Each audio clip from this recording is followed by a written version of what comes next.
今集咧想繼續關注下呢啲毛孩嘅消息啊。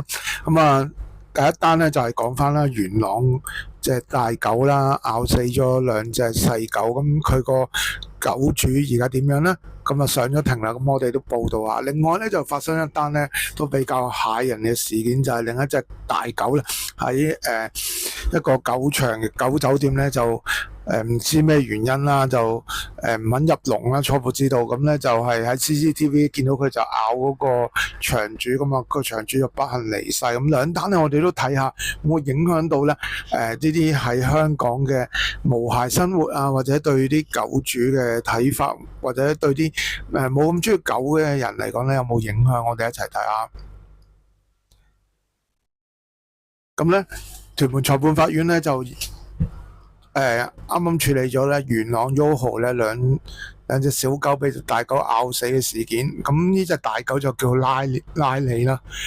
咁佢個主人就52歲嘅男子，被咧漁農護理署咧起訴兩項咧，就容許咧大型狗隻進入或者留喺公眾地方罪。案件咧就喺屯門裁判法院咧就首次提堂。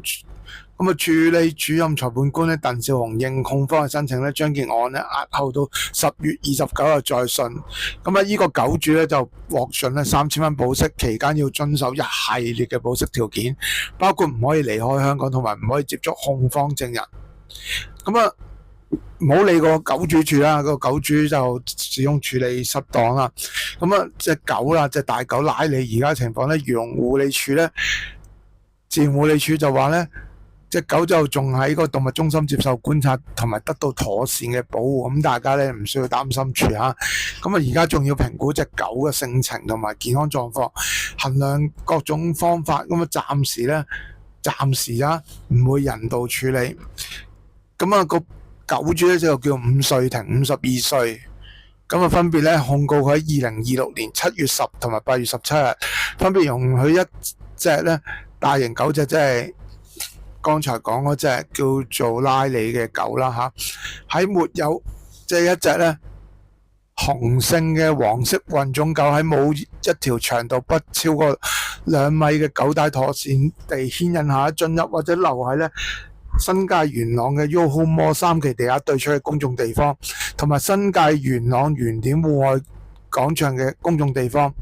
根據危險狗隻規例嘅第9條咧，上述控罪如果任何人一經定罪咧，可以被處第4級嘅罰款，即係25,000蚊，同埋監禁3個月。咁啊，呢個被告咧喺離開法庭嘅時候冇回應傳媒嘅提問啊，包括係咪向漁農護理署咧，因為之前簽咗份話放棄飼養嘅同意書，咁會唔會撤回咧？咁佢係冇回答嘅。咁啊，前立法會議員江玉歡咧就話，如果簽咗同意書過程存在誤解或者非自願咧，狗主係喺法律上咧有理據申請駁回張文件個權力嘅。咁啊，江玉歡咧喺接受電台訪問嘅時候咧話，法律層面主要有2項關鍵嘅理據。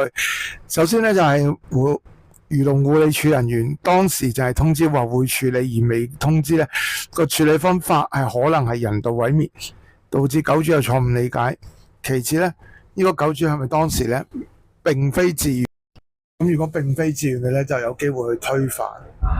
不過而家最主要都係要處理咗佢識唔識隔隻狗啦，同埋咁樣放養會唔會再發生啲咁嘅事，呢啲都要注意翻啦。如果唔係，我俾一隻狗你再咁搞都係攞嚟搞，即係隨時再出事嘅啫。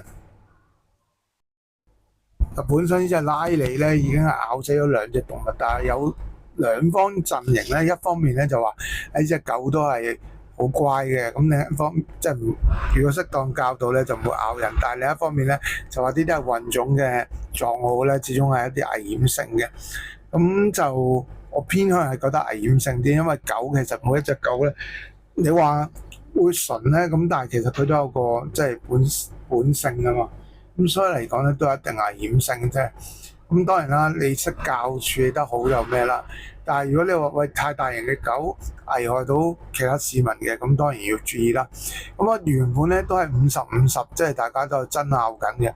咁啊，但係當咧今日咧發生另一個新聞咧，可能對拉里嗰個狀況咧就會有啲影響，我哋一齊睇一埋。點解咁講咧？即係冇發生開就冇問題，咁樣一發生開咧，啲人都話：喂，好大鑊，又發生，仲要咬死人。咁啊，打鼓嶺咧有一隻寄養嘅唐狗咧，就涉嫌咬死人。個狗舍負責人咧就俾佢咬死咗。咁啊，有10年嘅犬隻訓練經驗嘅。咁咧，我哋睇一睇。咁喺20號嘅時候咧，就發生一個狗隻咬死人事件啦。咁喺元路平陽新村一個狗舍，33歲嘅女持牌人咧，餵住一隻咧1歲大嘅寄養狗嘅時候咧，諗住塞佢入籠啊。咁但係隻狗唔肯咧，就發狂咬佢達1分鐘。咁佢咧好不幸啦，頭同頸咧同埋雙臂就被撕裂，可能吹過多就身亡。咁啊，當然啦，具體消息就唔係好知，就係知道咧佢俾隻狗咬到。如果真係 CCTV 影到係，咁啊會對啲大型狗隻嘅監管咧會可能多啲睇法啦。特別係咧，而家就話啲狗餐廳，咁當然大人就會好小心啦。咁但係如果有啲大型狗隻突然間發狂咬啲小朋友，咁小朋友又唔識保護自己，或者去挑釁嗰隻狗，咁點咧？呢方面咧都要需要咧多加注意翻咯。或者會唔會話大型狗隻可能需要戴狗帶、戴口罩呢啲都要再有待商榷咯。